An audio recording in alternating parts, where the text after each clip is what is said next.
The sun had barely crested the horizon on April 7, 1945, when the first of 91 North American P-51D Mustangs lifted off from their base in the Pacific. Major James B. Tapp sat rigid in the cockpit of his fighter, his hands gripping the control stick with the focused intensity of a man about to attempt something that military strategists had declared impossible just 2 years earlier. Beneath his seat lay the firepower of a modern age, 6 wing-mounted 50-caliber M2 Browning machine guns, each loaded with armor-piercing incendiary rounds. The early models he flew carried 500 rounds for each inboard gun and 270 for the center and outboard positions, totaling 2,800 rounds. Later variants would carry 400 rounds per inboard gun, reducing the total to 1,880 rounds, a trade-off made for improved mechanical reliability. Tapp and his fellow pilots from the 15th and 21st Fighter Groups were about to do something their commanders had assured the Japanese was completely impossible: fly single-engine fighters 750 miles across open ocean to escort bombers deep into the Japanese homeland and return safely to base. The rendezvous point lay over Tokyo Bay, where Mount Fuji rose majestically against the clear morning sky, its snow-capped peak unmistakable and serving as the navigational reference point that would guide the American pilots throughout their mission. Below them, the morning sun cast long shadows across a Japanese countryside that had never before witnessed American fighters operating in broad daylight. Rice paddies, small villages, and military installations sprawled beneath them, all belonging to a nation that believed itself protected by the sheer distance from American bases. 103 Boeing B-29 Superfortresses of the 73rd Bomb Wing were counting on these fighters to protect them. Each bomber carried tons of incendiary ordnance destined to rain destruction on Japanese industrial targets. Captain Art Bridge of the 45th Fighter Squadron would later describe the moment of rendezvous with wonder. It was a real spectacle. The 29s were just finishing their assembly in a grand circle as we arrived. The sun glinted off their aluminum skin, and they looked like a school of giant silver fish swimming through the sky. The very fact that this rendezvous had occurred at all represented a triumph of American technological achievement that seemed almost miraculous. 2 years earlier, military planners had calculated that such a mission was theoretically impossible. The mathematics had seemed clear and irrefutable. No single-engine fighter possessed the range, endurance, or fuel efficiency to fly 750 miles over open water, fight enemy aircraft for extended periods, and return to base with enough fuel to land safely. Yet here it was happening, not as a desperate gamble, but as a routine operation in what had become a systematic campaign to eliminate Japanese air power. The transformation that made this possible began not in America, but in Britain. The original Allison-powered P-51 Mustang had been adequate but unremarkable. It was British aeronautical engineers who had proposed mating the American airframe with the legendary Rolls-Royce Merlin engine. This international collaboration, born of necessity and desperation in the dark days of 1942, had created something genuinely revolutionary. The Packard V1657 engine, a license-built version of the Rolls-Royce Merlin 66, delivered 1,820 horsepower with water injection, rising to 1,720 horsepower in emergency war power settings. This two-stage, two-speed supercharger could maintain extraordinary performance at altitudes where Japanese engines gasped for air, their single-stage superchargers utterly inadequate for the thin atmosphere above 20,000 feet. The engineering specifications told the story of American innovation. The P-51D achieved a maximum speed of approximately 440 miles per hour at 25,000 feet, reached an operating ceiling of nearly 42,000 feet, and mounted 6 wing-mounted 50-caliber M2 Browning machine guns. The mathematics of firepower were devastating and precisely calculated. 6 guns firing at 800 rounds per minute each meant the P-51D could deliver 4,800 rounds per minute of concentrated firepower, 80 rounds per second. Each armor-piercing incendiary round weighed 46 grams and traveled at 2,900 feet per second, delivering tremendous kinetic energy on impact, capable of penetrating aircraft armor, igniting fuel tanks, and destroying engines with just a few well-placed hits. The revolutionary capability that made the Tokyo mission possible lay in the Mustang's laminar flow-wing design. This aerodynamic innovation, developed by North American's brilliant aerodynamicist Edgar Schmood, maintained smooth airflow over a greater percentage of the wing surface, delaying the transition to turbulent flow and dramatically reducing parasitic drag by 35% compared to conventional airfoils. Combined with the Merlin engine's exceptional fuel efficiency at cruise settings, consuming just 65 gallons per hour at economical cruise speeds, the Mustang could carry dual 110-gallon drop tanks and fly round trips of 1,500 statute miles as a matter of routine, sometimes pushing to 1,600 miles when necessary. This was equivalent to flying from Los Angeles to Little Rock, Arkansas, entirely over water in a single-engine aircraft with no alternate landing sites except the ocean. By the end of 1944, 14 of the 15 fighter squadrons of the U.S. 8th Air Force in Europe were composed entirely of Mustangs, a testament to the aircraft's undeniable superiority. This massive deployment reflected American industrial capacity at its absolute peak. North American Aviation's factories in Inglewood, California, and Dallas, Texas, operated 24 hours a day, 7 days a week, producing P-51s at a rate that staggered the imagination. At peak production, a new Mustang rolled off the assembly line every single hour. By war's end, 15,586 P-51s of all variants would be manufactured, with the D model alone accounting for 8,156 aircraft. This single production run exceeded Japan's total production of all fighter types in the last 2 years of the war combined. As the Mustangs approached the Japanese coast, having maintained their disciplined formation for the entire 750-mile journey over open ocean, pilots dropped their 110-gallon auxiliary wing tanks. The silver drop tanks tumbled earthward, glinting in the morning sun, some exploding as they hit the ground, others bouncing across rice paddies. This moment marked the transition from a routine transit flight to combat operations. The pilots adjusted their engine settings, checked their weapons, and scanned the skies for the first signs of Japanese opposition. What happened next demonstrated the vast technological gulf between the American and Japanese approaches to air warfare. From multiple airfields around Tokyo, more than 100 Japanese interceptors scrambled to meet the American incursion. The Japanese pilots flew a mixed force of aircraft: Nakajima Ki-84 Hayates, Kawasaki Ki-43 Hayabusas, Kawasaki Ki-44 Shokis, Kawasaki Ki-61 Hyans, Mitsubishi A6M0s, and the newer Kawanishi N1K2 J Shidans. The sight that met the Japanese pilots' eyes produced shock waves that rippled through their entire command structure.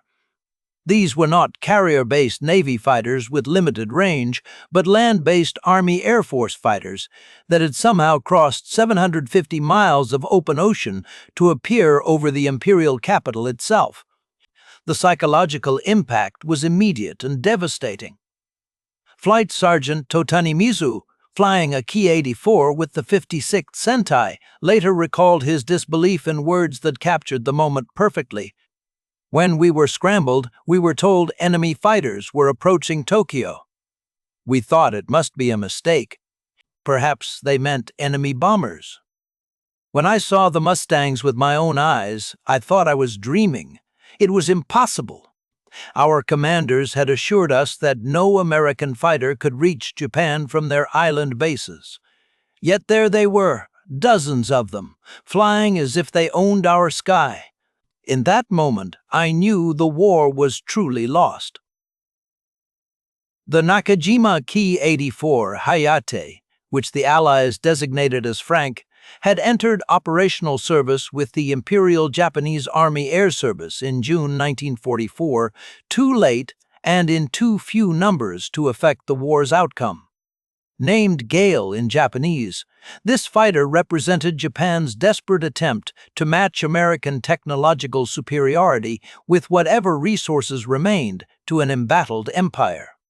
It was generally considered the best Japanese fighter to operate in large numbers during the conflict, though large numbers was relative. What Japan considered mass production, America would consider prototype runs. The aircraft boasted high-speed performance and excellent maneuverability, armed with up to two 30mm Ho-155 cannons and two 20mm Ho-5 cannons that gave it formidable firepower on paper. Yet reality proved far more complex than specifications suggested. The 30mm cannons carried only 50 rounds per gun. The 20mm cannons carried just 150 rounds per gun, giving a total ammunition load of 400 rounds compared to the Mustang's 1,880 to 2,800 rounds. The Ki-84 was powered by the Nakajima Homare 18-cylinder radial engine, a complex piece of machinery with fuel injection and a single-stage two-speed supercharger using water methanol injection to provide 2,000 horsepower at takeoff. Initial testing had shown promise, with prototypes reaching 387 miles per hour in level flight, and later claims of up to 427 miles per hour under ideal conditions with high-octane fuel and perfect engine tuning. The reality of late-war Japanese production told a dramatically different story, one of declining quality, desperate improvisation, and systemic failure that grew worse with each passing month. Pilots and crews in the field learned to exercise great care with the Ki-84's high-maintenance Nakajima Homare engine and landing gear that was prone to buckling at the worst possible moments. The Homare engine, while theoretically powerful and advanced, suffered from chronic reliability problems that worsened as quality control collapsed under the relentless pressure of American bombing. The engine required precise tolerances that Japanese factories, under constant B-29 bombardment and lacking quality steel and aluminum, could no longer maintain. Many landing gear units were compromised by poor quality heat treatment of late-war Japanese steel, often containing impurities that made proper hardening impossible. As a result, many Ki-84s suffered strut collapses on landing, riding off aircraft that Japan could not afford to lose, and killing pilots that had taken months to train. The disparity in production quality reflected the broader industrial crisis facing Japan, a nation that had gambled everything on a short war and lost. While American factories maintained consistent quality standards despite massive production volumes, actually improving quality as production techniques were refined, Japanese manufacturing deteriorated precipitously.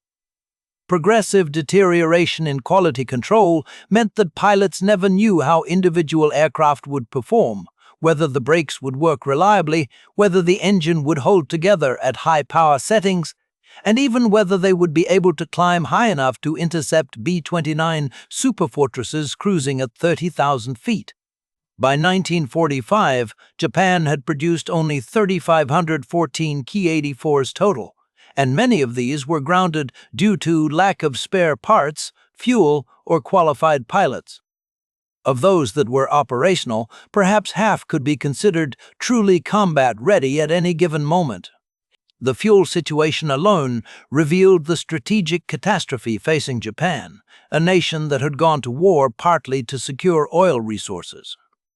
While American pilots flew with 100-octane aviation gasoline shipped from refineries in Texas and California, fuel specifically formulated for high-performance engines, Japanese pilots made do with whatever could be produced domestically or synthesized from coal.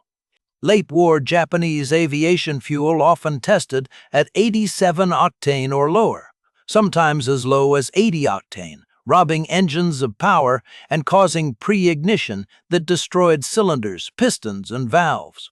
Some desperate units attempted to supplement their fuel with pinene root oil extracted from pine stumps, alcohol distilled from sweet potatoes, and even sake production byproducts, further degrading engine performance and reliability.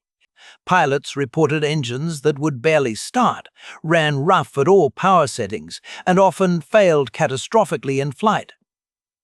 The contrast between the two forces' fuel supplies illustrated the fundamental economic imbalance that underlay the entire war.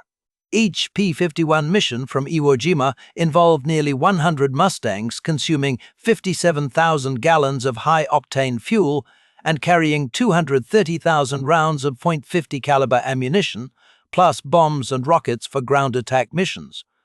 This represented just one day's operations from one base, and there were 3 fighter groups operating from Iwo Jima alone.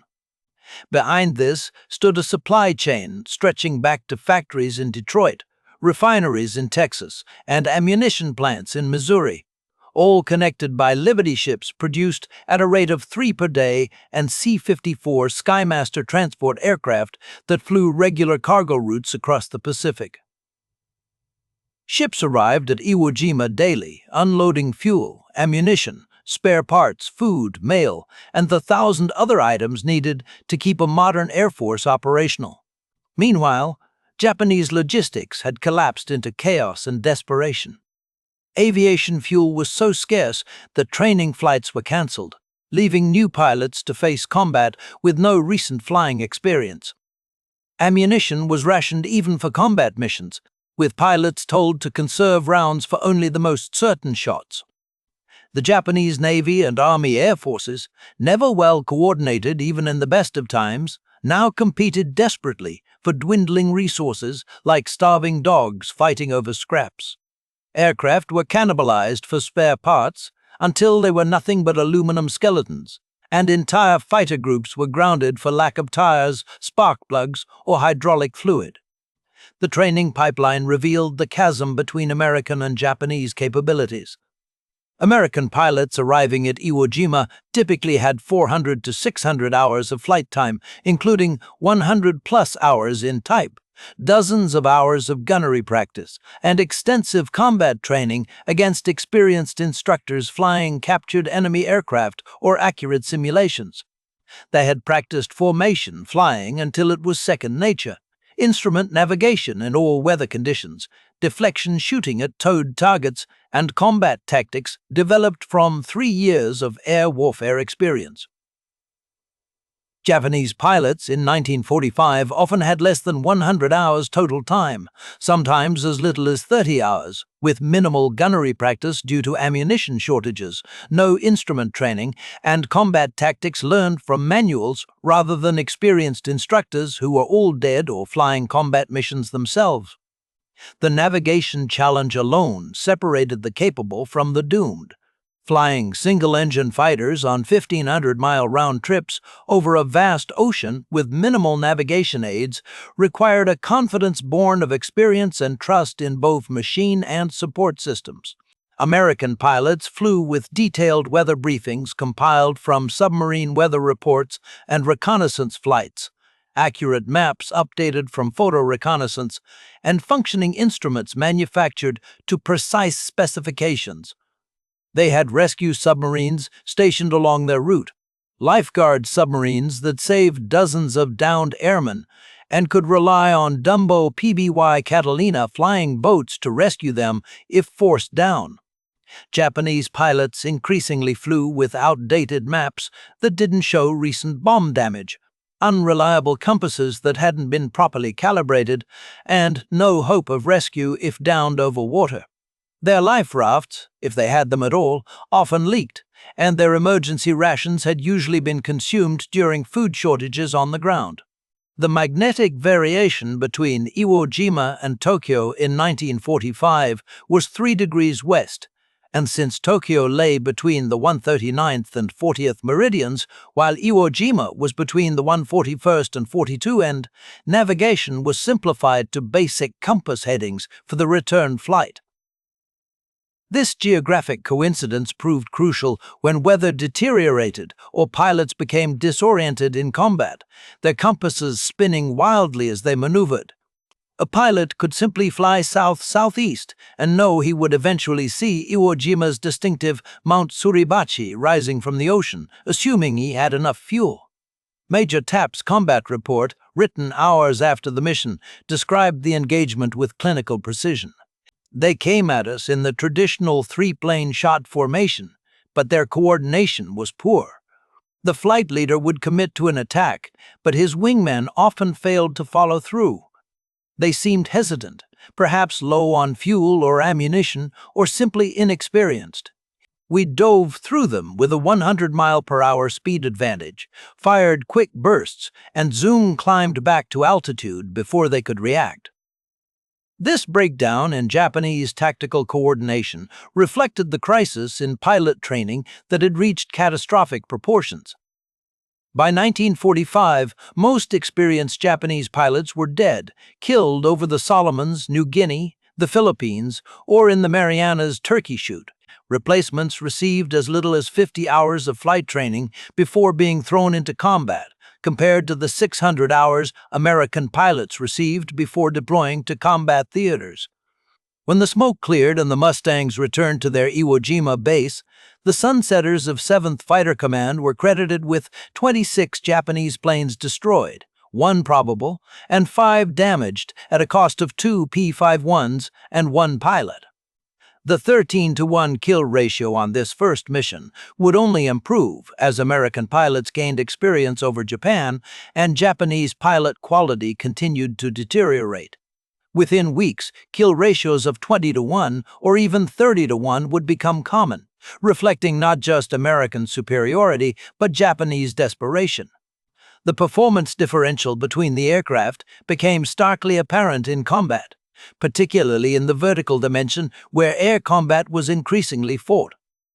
The P-51D's superiority was particularly evident above 20,000 feet, the altitude where most interceptions took place. At these altitudes, the Merlin engine's 2-stage supercharger maintained sea-level power, while Japanese engines struggled for breath. The first stage compressed the thin air, cooled it through an intercooler, then fed it to the second stage for further compression, delivering dense, oxygen-rich air to the cylinders. The Ki-84's single-stage supercharger, lacking an intercooler and second stage, caused power to drop off dramatically above 20,000 feet, reducing its speed advantage and climb rate precisely where most interceptions occurred. At 30,000 feet, the Ki-84 could barely maintain 350 miles per hour, while the P-51D could still achieve 420 miles per hour. Lieutenant Jerry Yellen of the 78th Fighter Squadron, who would fly the last combat mission of the war on August 14, 1945, described a typical engagement with vivid detail. We'd spot them climbing up to meet us, leaving dark exhaust trails as they firewalled their throttles. But by 25,000 feet, they were wallowing like fish out of water. Their engines were smoking, probably running too rich because their superchargers couldn't provide enough air. We'd dive through their formation with our 50s blazing, the tracers looking like laser beams, and they simply couldn't match our speed in the dive or our zoom climb afterward. Our Merlin would sing as we pulled up, G-forces crushing us into our seats, while their radials would cough and sputter, struggling to maintain power. The P-51D could dive at speeds approaching 500 miles per hour while maintaining control authority, its laminar flow wings remaining effective even in the transonic regime. Japanese fighters often experienced control reversal or structural failure at speeds above 400 miles per hour in a dive, their control surfaces blanking out or their wings simply tearing off under the aerodynamic loads. The contrast in pilot quality was devastating and grew worse with each passing day. The navigation challenge alone separated the capable from the doomed. Flying single-engine fighters on 1,500-mile round trips over a vast ocean required not just skill but a particular kind of psychological fortitude. The ocean was endless, featureless, hypnotic. Pilots stayed strapped into their cockpits for 8 hours or more, unable to stand, unable to stretch, unable to relieve themselves except into a relief tube that often froze at altitude. They dealt with cramping legs that felt like they were being stabbed with needles, numb buttocks that made them wonder if they'd ever walk again, and the constant anxiety of flying a single-engine aircraft over vast stretches of empty ocean where one mechanical failure meant almost certain death. The Mustang's cockpit ergonomics, refined through 3 years of combat experience and thousands of pilot reports, proved superior to Japanese designs in every measurable way. The P-51D featured a bubble canopy providing 360-degree visibility. Pilots could actually look behind them by turning their heads, a life-saving capability in combat. The seat was fully adjustable for pilots of different heights.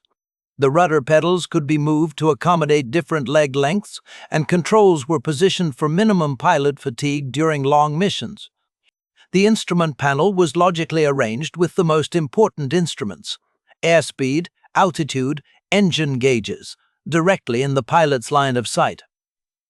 The Ki-4's cockpit, while an improvement over earlier Japanese fighters like the Zero, still suffered from poor visibility to the rear, due to structural members and the fuel tank behind the pilot's head, awkwardly placed controls that required pilots to take their hands off the stick at critical moments, and instruments that were difficult to read in combat conditions, especially when pulling Gs or when vibration from the engine made everything blur.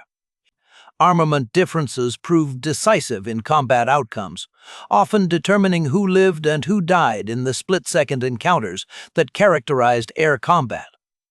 The P-51D's .5B caliber machine guns, while seemingly less impressive than the Ki-4's mixed cannon armament, offered crucial advantages that combat experience had proven decisive. The American guns were extraordinarily reliable, with stoppage rates below 1% when properly maintained, which they always were thanks to dedicated armament specialists. They carried far more ammunition, 1,880 to 2,800 rounds total, compared to the Ki-84's 400 rounds for its cannons and machine guns combined.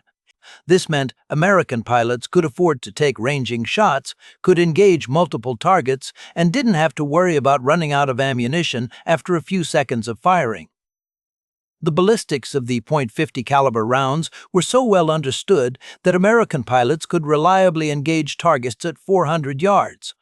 Japanese pilots with mixed cannon and machine gun armament struggled with convergence zones and different ballistic trajectories, their cannon rounds dropping differently than their machine gun rounds, making accurate shooting nearly impossible beyond close range. The training difference in gunnery was even more pronounced. American pilots had fired thousands of rounds in training, learning to lead targets, to estimate range, to fire in short bursts, to avoid overheating their guns. They practiced on towed sleeves, on camera guns, and in mock dogfights until deflection shooting became instinctive. Japanese pilots in 1945 were lucky to fire 100 rounds in training, if that. Ammunition was too precious to waste on training when it was needed for combat. Many went into their first combat having never fired their guns at all, trying to learn deflection shooting while someone was trying to kill them. On June 1, 1945, called Black Friday by the Mustang men, weather rather than enemy action proved the greatest threat, demonstrating that even American technology had limits. About 150 Mustangs en route to Osaka flew into a blinding frontal system that wasn't supposed to be there, according to weather forecasts. 27 aircraft were lost in minutes, with 24 losses due to weather. Pilots became disoriented in towering cumulus clouds, flew into each other, or simply ran out of fuel while trying to find clear air. This disaster illustrated that even for the technologically superior Americans, the very long-range missions pushed men and machines to their absolute limits. The weather front extended from sea level to 40,000 feet, with violent turbulence, icing conditions, and zero visibility. Pilots reported St. Elmo's fire dancing on their wings, compasses spinning uselessly, and artificial horizons tumbling as their gyroscopes gave up trying to make sense of the violent motion. Yet the Americans adapted and improved. Weather reconnaissance provided another crucial advantage that saved countless American lives. Dedicated B-29s flew weather reconnaissance missions hours before fighter operations, reporting cloud conditions, wind speeds, and frontal systems. These weather birds provided detailed meteorological data that helped plan routes around the worst weather. Though, as Black Friday showed, weather could still surprise even the best-prepared missions. Japanese forces lacking such capabilities often flew blind into weather that destroyed entire formations. The impact on Japanese morale was catastrophic and irreversible. Captain Yoshio Yoshida, a Ki-84 pilot with the 47th Sentai who survived the war, wrote in his diary, "The appearance of American fighters over Tokyo has shattered our confidence completely. We were told the B-29s were vulnerable without escort, that their fighters could never reach so far. Now we see Mustangs over the palace itself, strafing our airfields in broad daylight, shooting down our best pilots as if they were beginners. How can we defend the Emperor when the enemy's fighters roam freely over the sacred homeland? The sight of those Mustangs with their invasion stripes, so confident, so numerous, tells us what our leaders will not. The war is lost, and we are simply waiting to die." Major Tapp would later reflect in a post-war interview, "VLR missions were a test of flying skill. Battling Japanese fighter pilots caused your adrenaline to flow, but getting from point A to point B was the hardest part.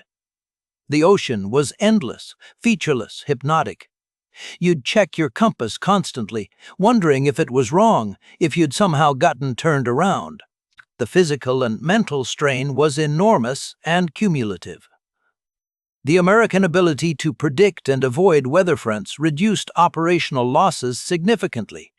While Japanese units suffered catastrophic weather-related losses that exceeded combat casualties, the communication infrastructure supporting American operations was revolutionary for its time.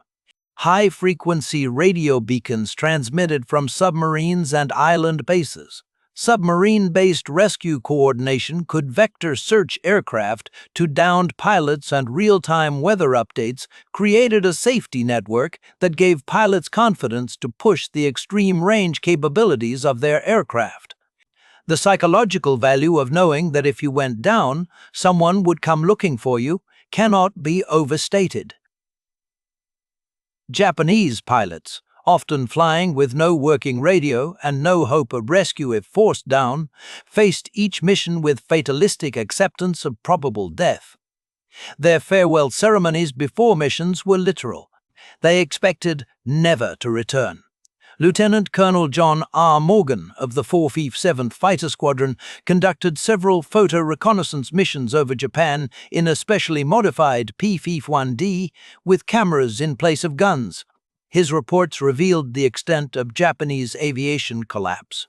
"We'd fly over airfields that intelligence said had hundreds of aircraft. We'd find maybe a dozen flyable planes. The rest were derelicts. No engines, no propellers. Some just shells cannibalized for parts.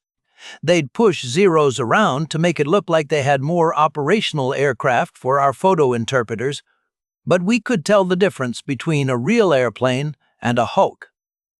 Some airfields had fake wooden aircraft, complete with painted markings, trying to draw our attacks away from real planes hidden in revetments or under camouflage. The industrial mathematics were irrefutable and told the story of the war in stark numbers.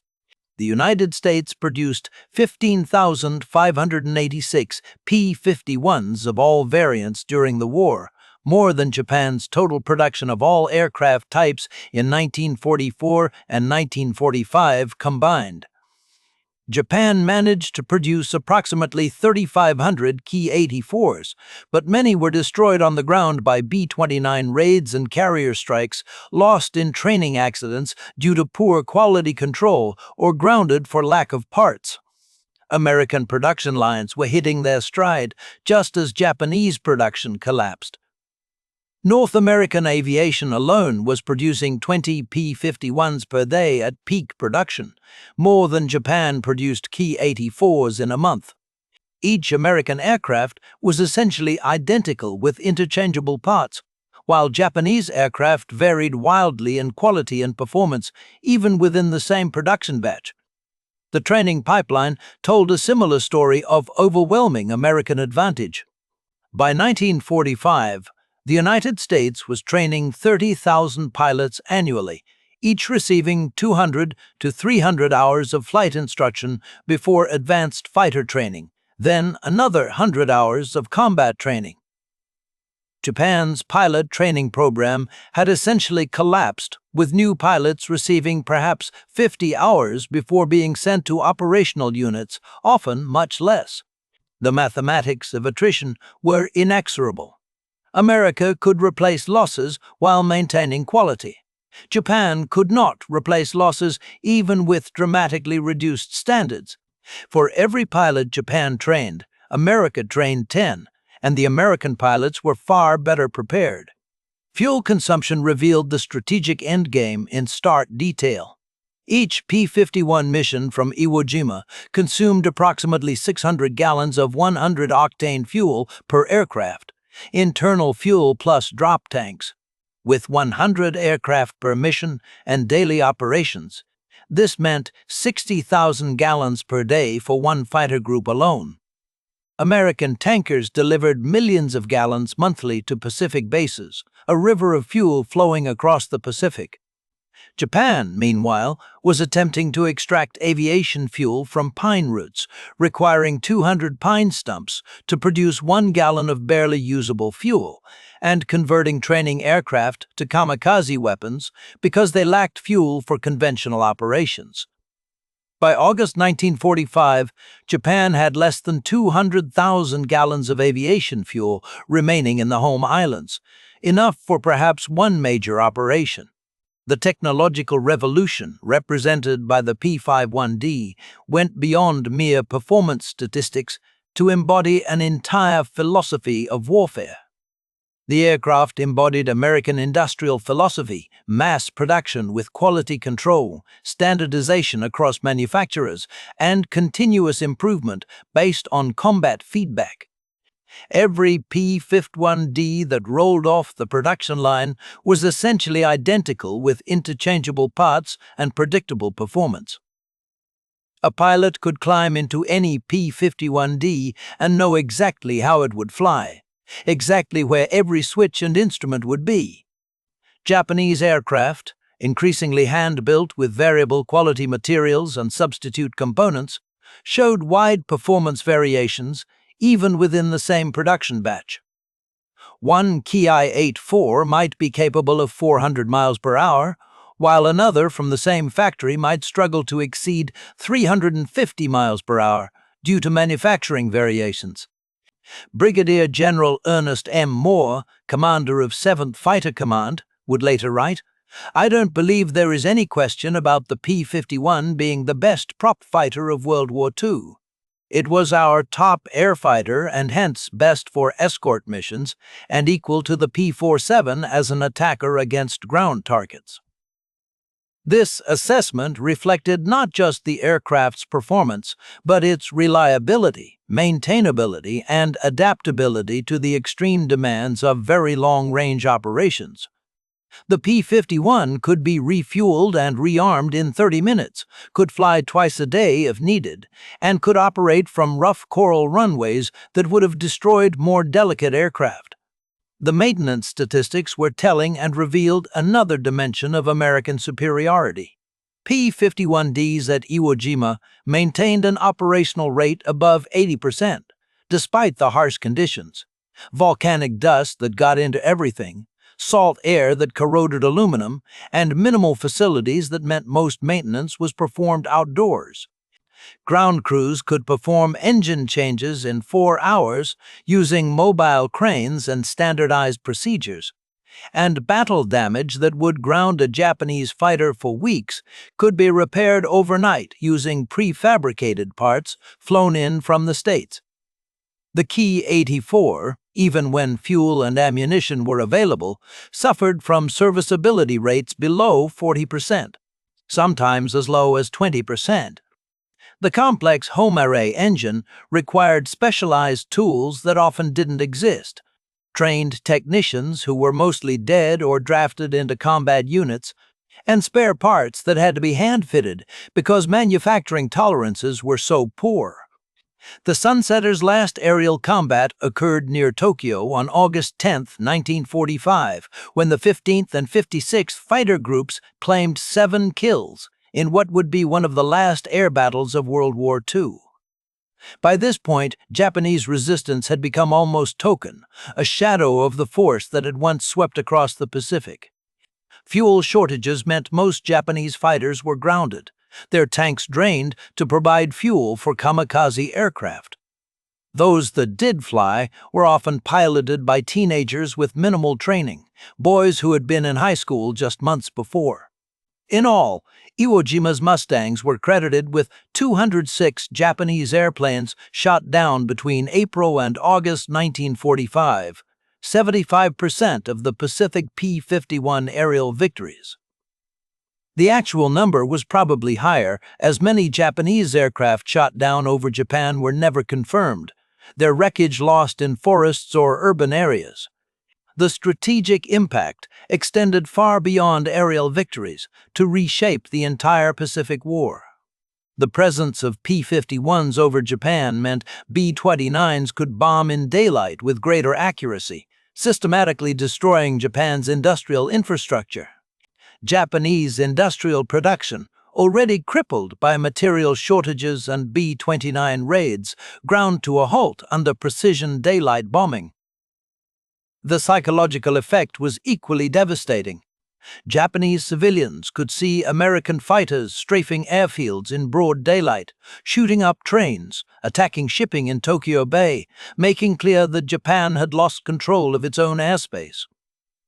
The myth of the divine wind that would protect Japan was shattered when American fighters flew over the Imperial Palace itself.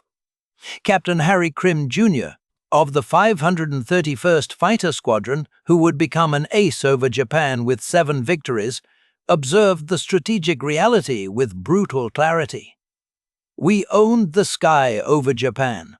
We could go where we wanted, when we wanted. The Japanese knew it. We knew it. And most importantly, Japanese civilians knew it. Every P-51 over Tokyo was proof that Japan had lost the war. We weren't fighting for air superiority anymore. We had it. We were just demonstrating it, rubbing their noses in it, showing them that resistance was futile. The very long-range missions fundamentally changed the strategic equation in the Pacific, rendering all previous calculations obsolete. No longer could Japan rely on distance to protect the home islands, the tyranny of distance that had protected them for centuries. The industrial heartland that had survived relatively untouched for 3 years of war was now exposed to daily attack. The appearance of American fighters over Tokyo shattered the last illusions about Japan's ability to defend itself, destroyed the myth of the divine wind, and made clear that defeat was not just possible, but inevitable. The human cost reflected the technological disparity in cruel mathematical terms. Between July 1st and August 15, 1945, fully 85 American fighter pilots lost their lives on VLR missions, but only a handful were claimed in air-to-air combat, perhaps 5 or 6. Most losses were operational weather, mechanical failure, navigation errors, or simple exhaustion, causing pilots to make fatal mistakes. Japanese pilot losses in the same period numbered in the hundreds, perhaps over 1,000, with entire squadrons eliminated in futile attempts to intercept American formations. The 47th Sentai, which had started April with 40 operational pilots, had just 3 remaining by August. The 244th Sentai was completely destroyed, reformed with new pilots, and destroyed again. On August 14, 1945, August 15th in Japan, due to the international dateline, Lieutenant Jerry Yellen flew what would be the last combat mission of the war. Taking off from Iwo Jima with his wingman, 19-year-old Second Lieutenant Philip Schlamberg, they attacked airfields near Nagoya. The mission had been planned before word of Japan's surrender reached the field, and the code word Utah that would have recalled them never reached their radios. Yellen and Schlamberg strafed their targets and turned for home, banking into a cloud formation to escape anti-aircraft fire. When Yellen emerged from the clouds, Schlamberg was gone, shot down by ground fire to become the last American combat death of World War II. Even in defeat, with the war literally ending and the Emperor having already recorded his surrender broadcast, Japanese anti-aircraft positions continued firing with desperate determination. But notably absent were Japanese fighters. They had essentially ceased to exist as an effective force, grounded by lack of fuel, lack of pilots, or simply destroyed. The mathematics of the air war were final and irrefutable, written in aluminum and blood across the skies of Japan. The P-51D Mustang, with its 440 miles per hour top speed, 2,000-mile range with drop tanks, and 6 reliable machine guns with nearly 2,000 rounds of ammunition, had rendered the Japanese home islands defenseless against daylight air attack.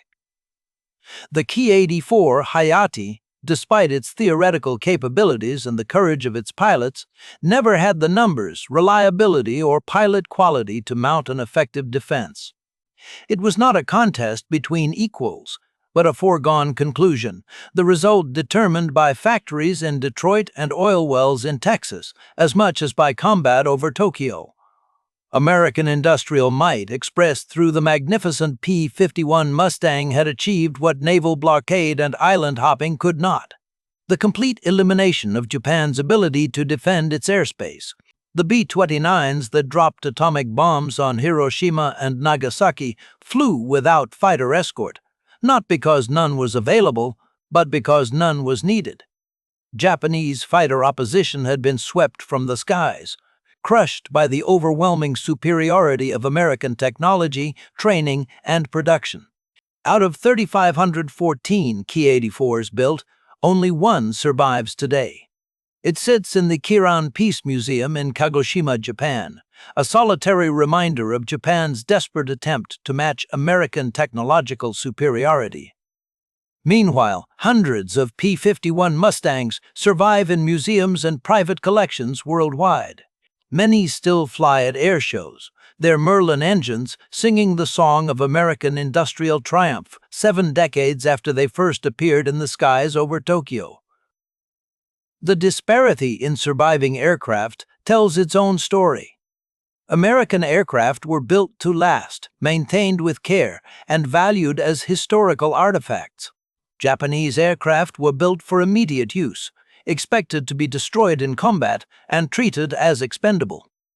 The shock experienced by Japanese pilots encountering P-51 Mustangs over Tokyo was more than tactical surprise. It was the stunning realization that American industrial capacity and technological advancement had made even the impossible routine. Single-engine fighters flying 1,500-mile combat missions, arriving with enough fuel to fight for 2 hours and returning safely to base. This was beyond Japanese comprehension or capability. The P-51D Mustang over Mount Fuji was not just an aircraft. It was the embodiment of American industrial supremacy, technological innovation, and the inexorable mathematics of total war. The lesson was clear and brutal. In modern industrial warfare, superior technology multiplied by massive production equals victory. The P-51D Mustang represented American industry at its peak. 15,000-plus aircraft produced with consistent quality, flown by well-trained pilots, supported by unlimited logistics, and deployed with strategic precision. Against this, Japan's Ki-84 Hayate, despite individual courage and occasional tactical success, stood no chance. The shock of American fighters over Tokyo was ultimately the shock of mathematical reality, a reality that ended with atomic bombs over Hiroshima and Nagasaki, delivered by B-29s that no longer needed fighter escort because Japanese air power had ceased to exist. The Mustangs had done their job with ruthless efficiency. They had proven that distance was no defense, that industrial might trumped warrior spirit, and that technological superiority, properly applied, was insurmountable. The Japanese pilots who faced them in those final months learned the hardest lesson of modern warfare. Courage alone cannot overcome the mathematics of industrial production, technological advancement, and logistical supremacy. The P-51D Mustang over Tokyo was proof that the age of the samurai had ended, replaced by the age of the production line, the supercharger, and the very long-range fighter escort. The divine wind had been conquered by science, the warrior spirit broken by industrial might, and the empire of the rising sun overshadowed by wings of aluminum and engines of steel.